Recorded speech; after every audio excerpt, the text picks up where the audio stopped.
I love the name Helen. Hello. Okay, unmute yourself, please. There we go. Yes. Hi. Welcome to the More Than a Mindset Shift Summit. I am so excited to have you here. I'm excited to be here. Thank you for having me. Yes, of course, of course. We're going to be diving into your particular tool set on how to go deeper. But first, I would love for you to introduce yourself to our community. Sure. Yeah, my name's Helen Leathers, and I've been a coach for about 7 years. Prior to that, I've been a trainer alongside usually a day job. And I started working on my spiritual development and personal growth when I was really young. So as a teenager, some people might not relate to this, but I'd go to the library because it was the only source of loads of information, you know, before the internet. And I would just devour anything I could get my hands on, usually at that point around spirituality, around psychic development and that kind of thing. In my 20s, I trained as an alternative complementary therapist, learnt Reiki, started teaching Reiki, and started running my own courses and workshops on spiritual psychic development and energy work. Then when I was 30, I started writing books. I took all that information and put it into books and got the message out there in that way. When I went through a real change in my life, so when I got divorced when I was 38, and things seemed to stop and change, and I felt a bit lost. That's when I discovered the type of coaching that I do, which isn't particularly goal focused, but it got me back on track. And the company that I did some work with on myself started training in their techniques, their tools.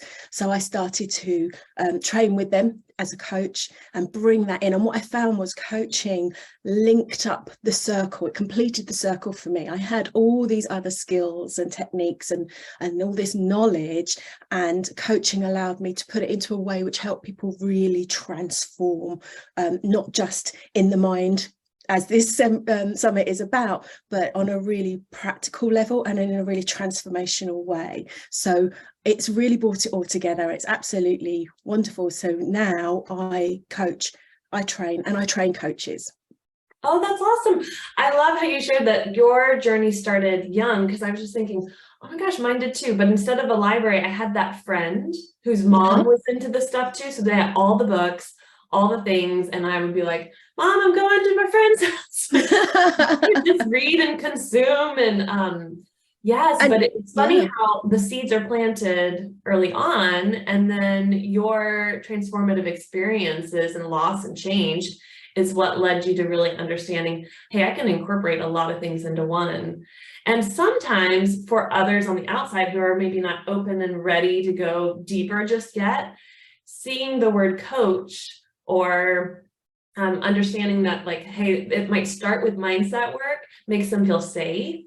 And then it is you who brings them into that next level and go, let me teach you some other skills that we're going to, bring in the energy piece of things and mind-body connection. So I love that. I think that's wonderful. So today we are talking about feeling empowered, using your mind, body, and energy for lasting change. Tell me what this looks like in the work with your clients. Okay, so coaching, I think coaching is wonderful, and there's so many different approaches to coaching. As I'm probably sure a lot of people know, it comes from that therapy, sort of person-centered approach to therapy. And I like to say coaching is therapy for well people. And one of the challenges I found around coaching, and when I first had coaching myself before I trained, was that it was so much about thinking. It was so much about, and which is great, having that space, having that wonderful sacred space that we create as coaches for our clients to open up, to think, and to think about themselves. Often for a change, I work only pretty much with women, and they don't often have that thinking time for them, so it's very precious. They get to work through their thoughts. We prompt those thoughts with wonderful questions, insightful questions, and we provide that space of listening and non-judgment, allowing them the silence often that they lack and allowing them to find their inner resources. However, I know from personal experience and from working with my clients that thinking alone isn't always enough for permanent change. We can have, moments of aha. Oh yeah, that's why I do that, or that's what I want to do in the future. This is no longer helpful. That would be a better way of being. But it isn't always enough to consolidate real change, or for the deeper work, the bigger transformations. So for me, bringing in the mind, body, spirit, the energetic connection makes it very holistic, and it also allows us to work more deeply for lasting change. We're such complex creatures that we can't just, I don't think, work on one level. Yeah, this is true. I love how you said, so much in the beginning, coaching is about our thinking and having the space to even take time to think. Because we are go, go, go, go, go. We think we're thinking, but we're usually planning and putting the fires out, right? Yeah. And then in the coaching sessions, it's prompting the questions that goes deeper. Take me to the next level. So when that person goes, okay, I'm realizing I'm stuck in my head all the time. Helen, what do I do next? What does that look like? Absolutely. So one of my favorite tools to use that I want to share with you today is really tapping into that mind-body connection, but it also has this underlying ability to tap into our energy.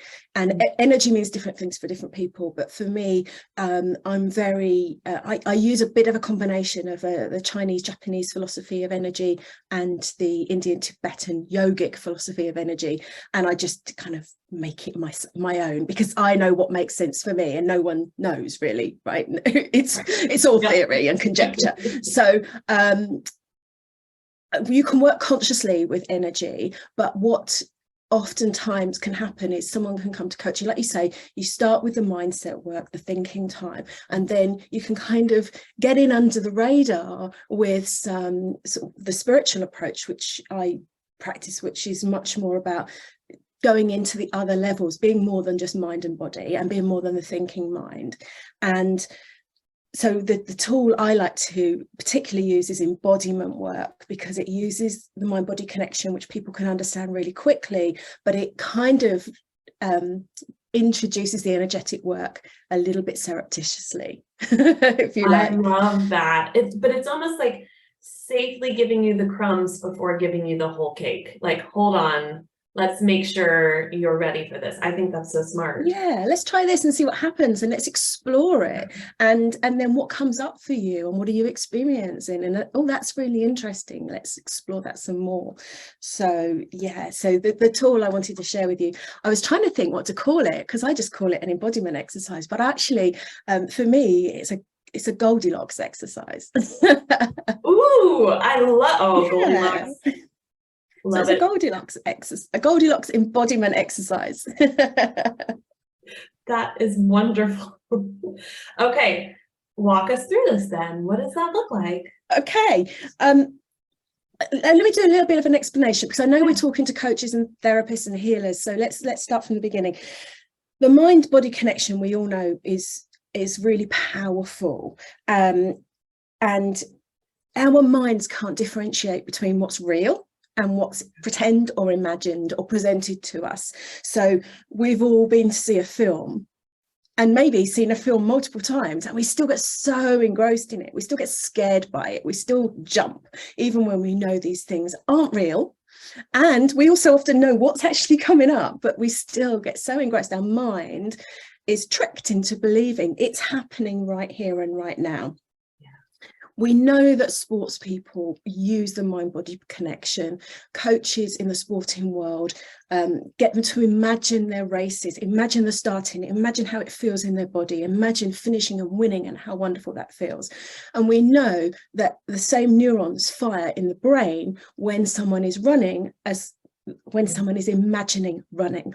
So the mind-body connection is super, super powerful. And that's what we're tapping into really with embodiment. We're capitalizing on that.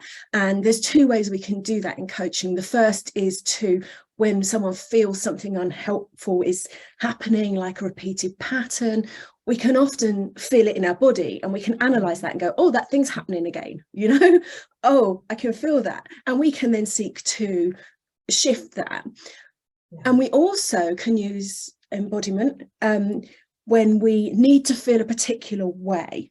We can feel it in our bodies. We can then imagine it in our minds, and something magical happens with that connection.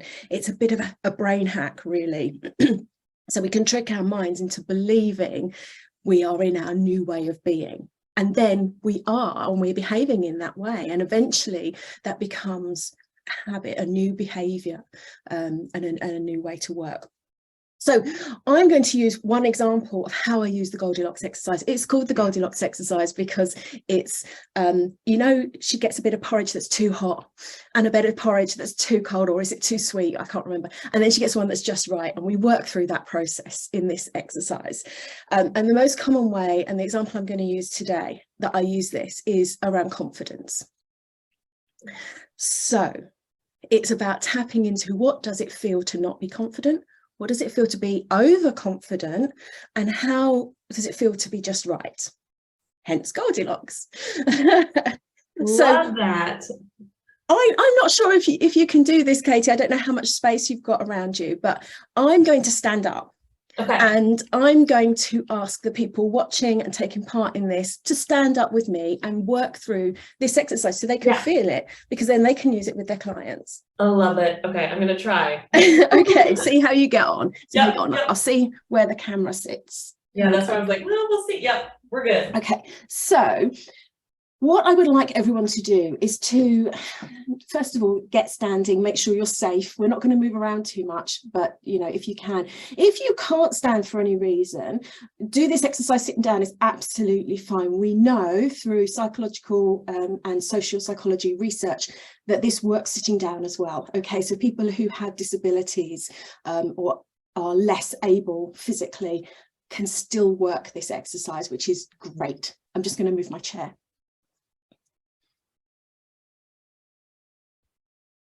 There we go. So what I would like for everyone to do is to imagine a time or remember an experience when they didn't feel confident.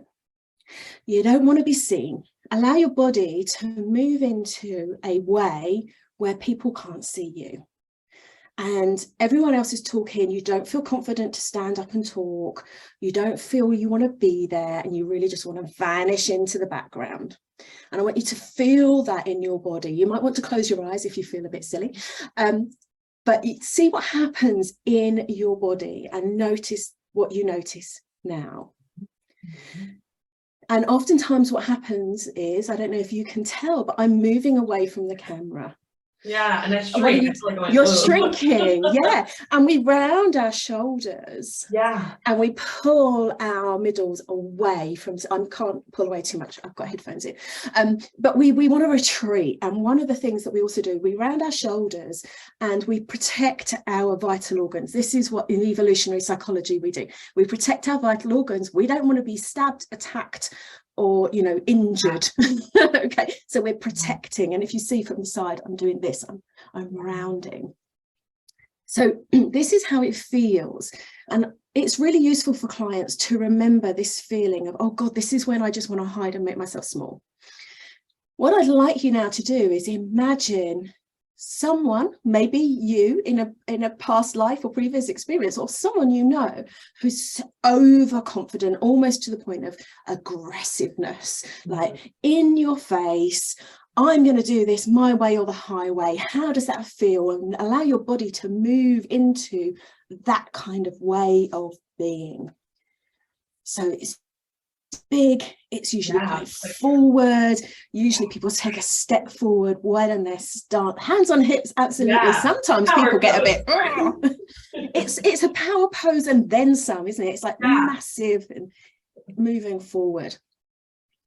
From here, I'd like you to imagine a calm inner confidence.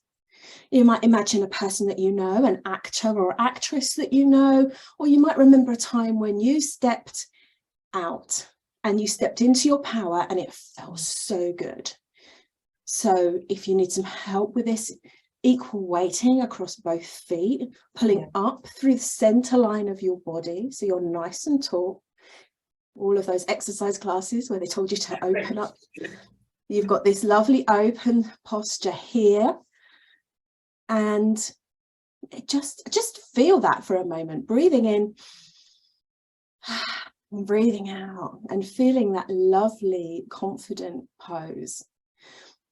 And because most of the clients I work with want to go from underconfidence to a place of quiet confidence, what I'd like you to imagine is the low confidence posture and the perfect Goldilocks confidence. And I'd like you just for a moment to think, how can I get from here to here in one thing that I can do with my body that allows that to easily happen?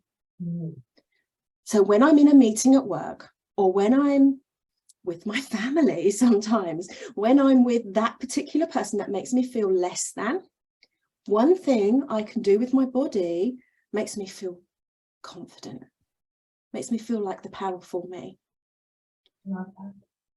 Mine, I feel like my heart center just wants to come up. Lift up, absolutely, that's lovely. Not like ouch, but like I'm up and I'm strong. Yeah, I love that. And again, in evolutionary terms, when we are opening this area, we're not scared of being stabbed or attacked or, you know, injured, and we're not looking to protect our vital organs. So what message that sends to other people is, I'm not scared to be here.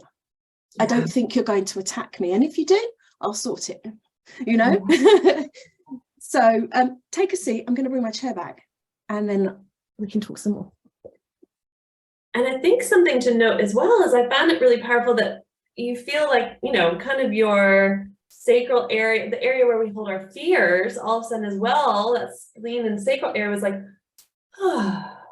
yeah, too, because it's not just our heart that when we lift that, you know, we get room to breathe, and that our digestive system has space. Like, I think that is everything. cool. Absolutely. And in energetic terms, when we think about the chakras in Indian Tibetan yogic philosophy, it allows the flow, it allows the through flow and the ease of movement. There's no blockage there. When we do this, it's like I'm gonna crunch all those chakras. When I do this, everything starts to flow, and it allows that space, it allows our joints to open up. And actually, you know, in terms of our physiological response to fear and, you know, the fight or flight response, we're more ready for action than if we're like this. So it makes more sense to be in that space, you know, from that perspective. So, and as I say, what happens is, if we can do this exercise with a client, and I do it all the time, and I always work on Zoom with coaching clients, but I do this in the room as well when I'm training in person, you can get them to do what we've just done. It doesn't take much space. They're not going to, you know, so long as they just make sure they've got a little bit of space is safe. You know, if they've got candles on and things like that, just make sure they're okay. Don't knock it over. Yep. You know, I've got a virtual background on, so you can't tell what's around me, so it's always worth checking in. So we need to check in and just do that kind of ecology check with clients, and then take them through that exercise. And the one thing that's really powerful, I had a client who, funnily enough, had the same name as me, called Helen, and she worked in a very male dominated industry, and she was tiny, she was very petite, and she felt going into meetings with other departments, even though she was the #1 person in her department, she felt she didn't have anything to contribute. And we did this exercise, and she said to me, all I need to do, I've just realized, is squeeze my shoulder blades together. And actually what happens is what you suggested there, Katie, is that your heart opens and lifts, and her shoulders opened, and this space opened up, and she became taller. Some people, it's their chin, their head. I always talk about being in queen. I do a lot of archetypal work, and imagine having a crown, and you can't drop the crown, right? It's really heavy. Right. And it's really precious, and you have to walk with the crown on your head, and this opens up and lifts us into our queen energy, which is our confident, empowered energy.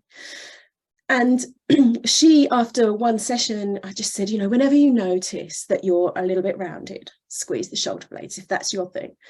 Whenever you go into a meeting, before you go in, breathe, shoulder blades. And Yeah. she did this, and she came back on our next session and she was like, oh my goodness, this changed everything.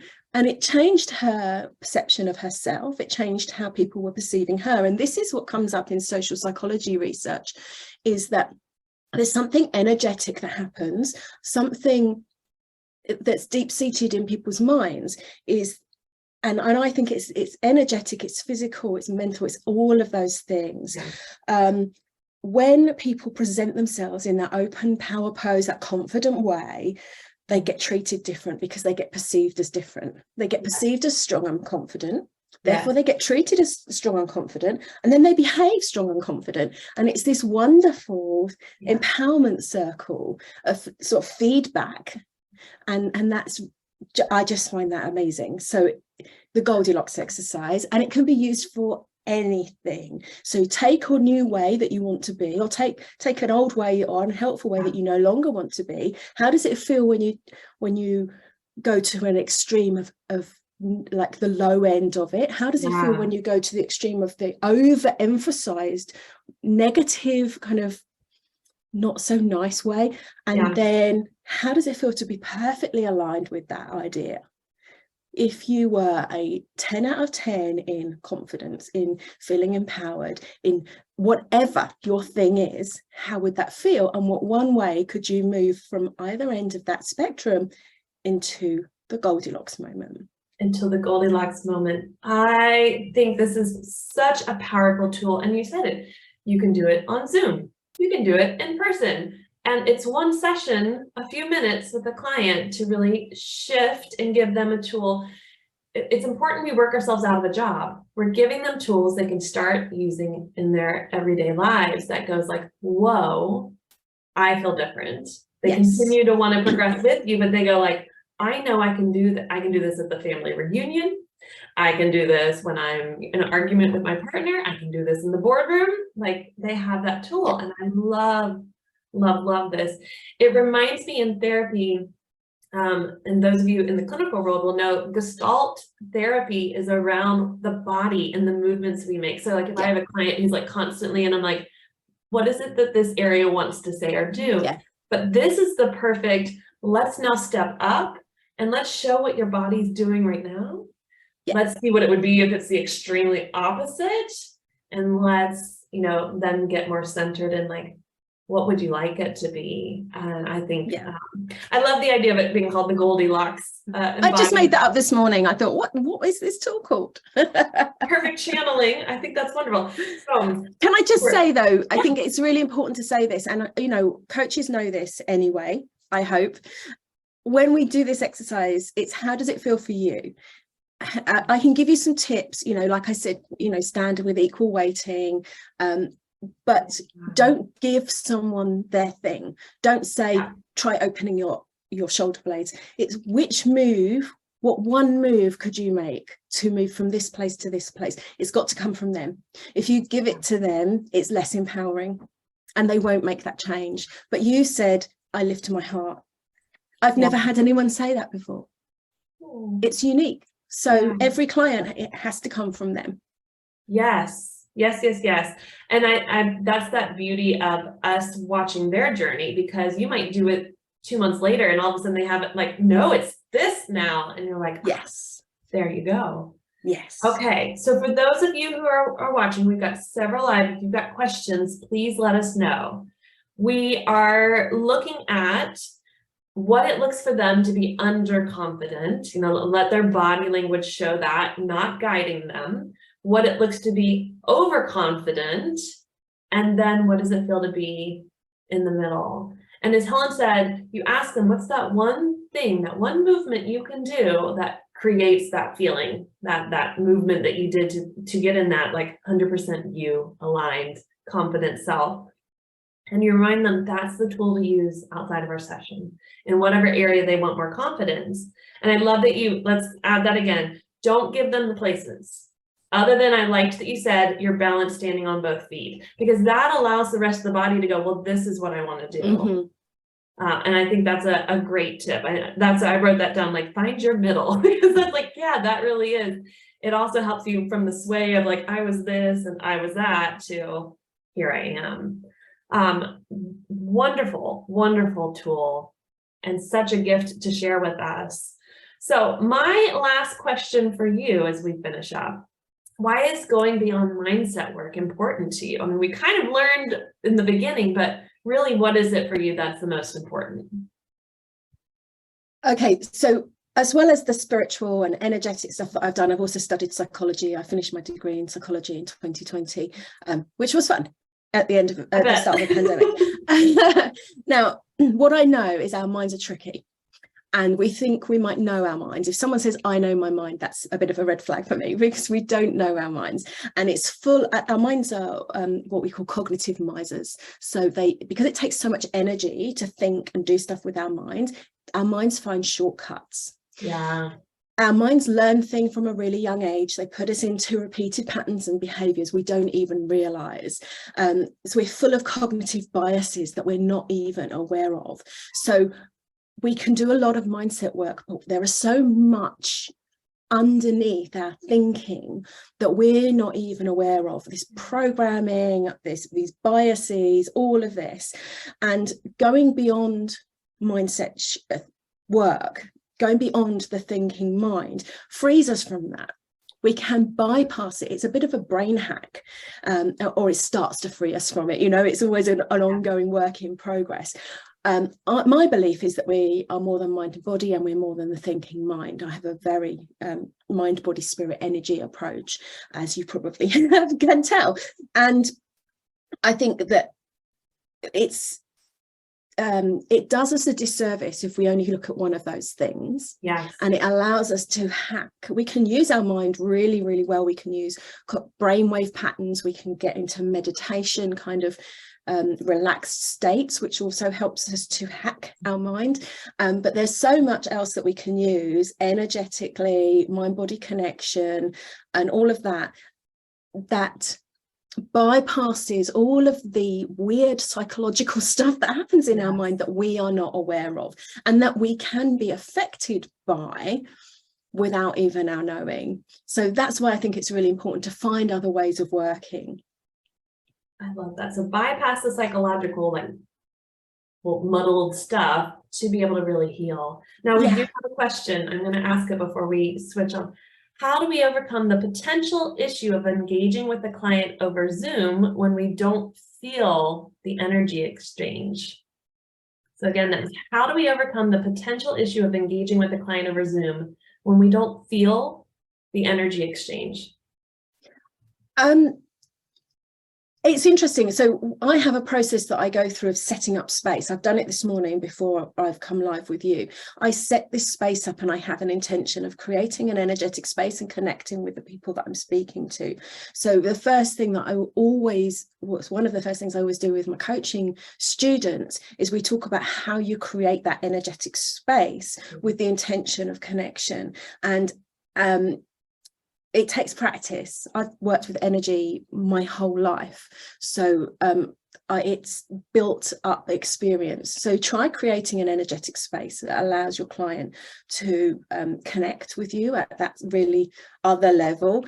And also, I think that one of the other things that I encourage with my students is to start the session with an energetic meditative exercise, talking them through a relaxation, like a progressive body relaxation, or an opening of their awareness, an expanded awareness kind of process that allows you and them to connect, and it allows them to step into this sacred space with you outside of their everyday world. And that really helps. Also, do you know, if you're not getting the energetic feedback from the client, trust that they're getting the benefits. Just trust. It's because it's not about you. That connection's really important. Don't get me wrong, it's absolutely important. But if one day you're not feeling that, it doesn't matter so long as they are. It's about them. And the beauty of working with the mind-body connection and doing an exercise like that is you could be totally unaware of what's going on for them, and they will still benefit from it because they are tapping into their innate wisdom, the wisdom that comes from deep within that you won't necessarily get through talking. And I agree. And sometimes it's the email after a week later where it was like, and you go, okay, it was working. You're Yeah. right. Yeah. And it is often said that 90% of the work is done outside the coaching room. Yes. Yes. And we know that, don't we, when clients come back and go, I had this thing happen this week. Oh my goodness. And you're like, yes, that's what we want for them. Definitely. Absolutely. Well, so Helen, you have a gift for our viewers. I'd love for you to share what that is so they can connect with you. Absolutely. I have, because it's harder to tap into this mind-body energy connection when we're stressed, when we're overwhelmed, when we're running around doing all the things, or we get too caught up in our mind, or perhaps even too caught up in our body. Sometimes that can be a thing if we're stressed and we're holding tension, or that, or if someone's feeling anxious or anything like that. So I've created a guided visualization that really helps you to release that, to stop just for 15 minutes, to release all of that and to start to tap into the inner stillness and strength that we all have. Even if you think you can't meditate, try it, because I've had so many people go, I can't meditate, Helen, it's no good. And I've just said, try this meditation. It's a bit weird. Okay, I will put that out there. It's a bit weird when you first listen to it. I had someone once email me and say, I think there's something wrong with your meditation. No, it's meant to be like that. So I'm gonna go listen now because I'm like, I want to know. Yeah. So yeah, it's just 15 minutes. And in fact, I had someone email me another time saying, how long was your meditation? Because I was out, and this was someone who said they could never meditate. I was out for an hour. And I was like, no, it's 15 minutes. So it's called Stillness and Strength.